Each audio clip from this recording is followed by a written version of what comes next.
Hey guys, and welcome to part 2 of my Animal Crossing MOC series thing. So guys, in the last episode, I sort of showcased the kind of like modular system that I was going to be using, as well as the models for my kind of like starter island, and then the transformation of the Julian's birthday party set into the style of the MOC that I'm doing. So for this episode, I thought what I would do is I would show you the transformation of this set, which is Bunny's outdoor activities, into the style that I'm going to be implementing, for the MOC. Now, I just really wanted to touch on some of the key features that I wanted to keep from the original set, because I feel like they're really playful and just like really, really interesting. I definitely wanted to keep the idea of 2 different levels, as well as the campsite. I also wanted to keep this feature that they have where you can dig up things from under rocks or under like this little tile that looks like a buried fossil, which I thought was really interesting, as well as the waterfall. I really like the waterfall. So these are like kind of like the main things that I want to keep and translate from the set, as well as the trees. I want to have like a few trees, at least maybe like 2, given the size. I want to mess around with like a pine tree and a regular tree, the one that I showed you in the last episode. But yeah, I'm not gonna ramble on. Let's go ahead and take a look at the build. Alright you guys, and here it is, the finished module for Bunny's outdoor activities. I'm really happy with how this one turned out. It's actually quite a bit bigger than the other modules, but it looks so nice, and I was able to fit in absolutely everything that I wanted, including another bridge for the entire setup. So I'm just going to break it down really quickly before we get into the close-ups. We have the beach campfire area, which I really like. You can see Bunny there just chilling, listening to some music and roasting a little marshmallow.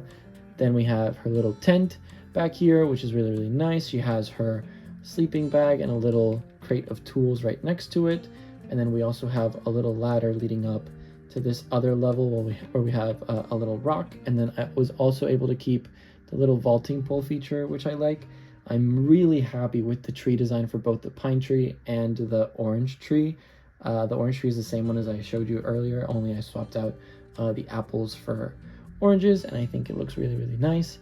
And then I was also able to keep that feature of digging up fossils on the ground, which is so cool. So I'm going to go ahead and show you guys a little bit of a close-up of the features and the model itself.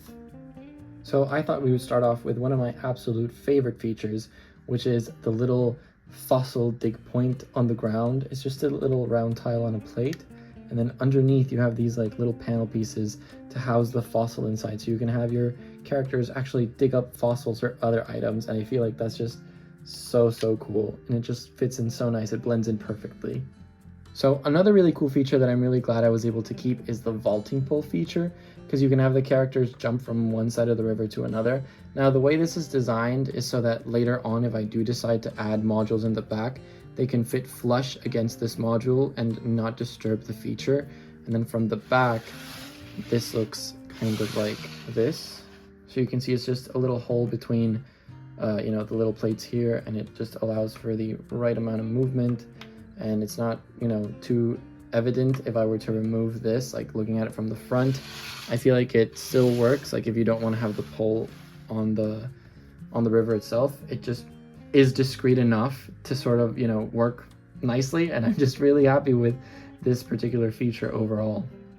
And then the sort of like final play feature, I guess, in itself that we have is this little rock that when hit with a shovel reveals a little bell underneath, just like in the game. And I just love these details that the designers were able to include in their sets, and it just makes me so happy that I've been able to keep them for this MOC, because I just feel it adds a whole nother layer of playability to them and just enhances the fun. And yeah, I'm just really happy with it. So let's go and take a overall close look at this module.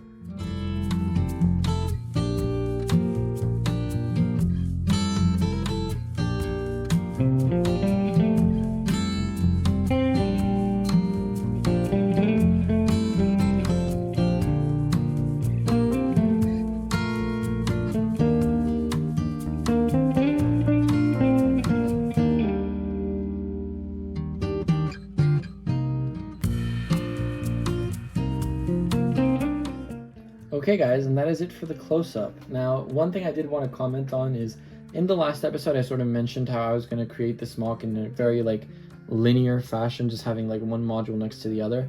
But since then, 2 more Animal Crossing sets have been announced, one of them being resident services and the other one being an airport set.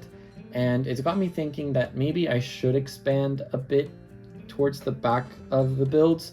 So I think I'm going to be exploring that later on in other episodes. The next episode will still be a module fit, you know, for the linear idea that we had initially, but it's definitely going to go through some changes. So I'm very, very excited to share that with you. But let's go ahead and talk a little bit more about what's to come. All right, you guys, so that is it for this particular module. I'm really happy with how it turned out. I'm really happy about the amount of features that I was able to keep and the overall look of it. I like that it's a little bit bigger, so you know you have a little bit more play space for it. I didn't show it connected to the other modules, but don't worry, we will have a full video on that later on, you know, down the line when I have more modules to connect and have it sort of like a more grand kind of reveal situation.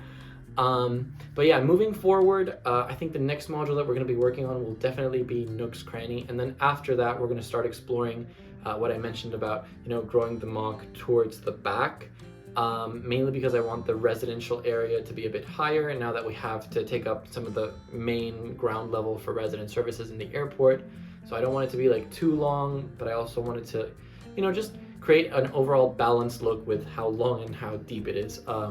But I'm very, very excited about it. I feel like it has a lot of potential, and hopefully we get more sets in the future, maybe a museum or a tailor shop, so that we can like mess around even more with it. But yeah, guys, that is going to be it for this video. Before I go, just really quickly to mention, there are instructions available for this particular module over on my Rebrickable, so the link is going to be down in the description. But once again, thank you so much for watching, and I will see you in the next one. Bye!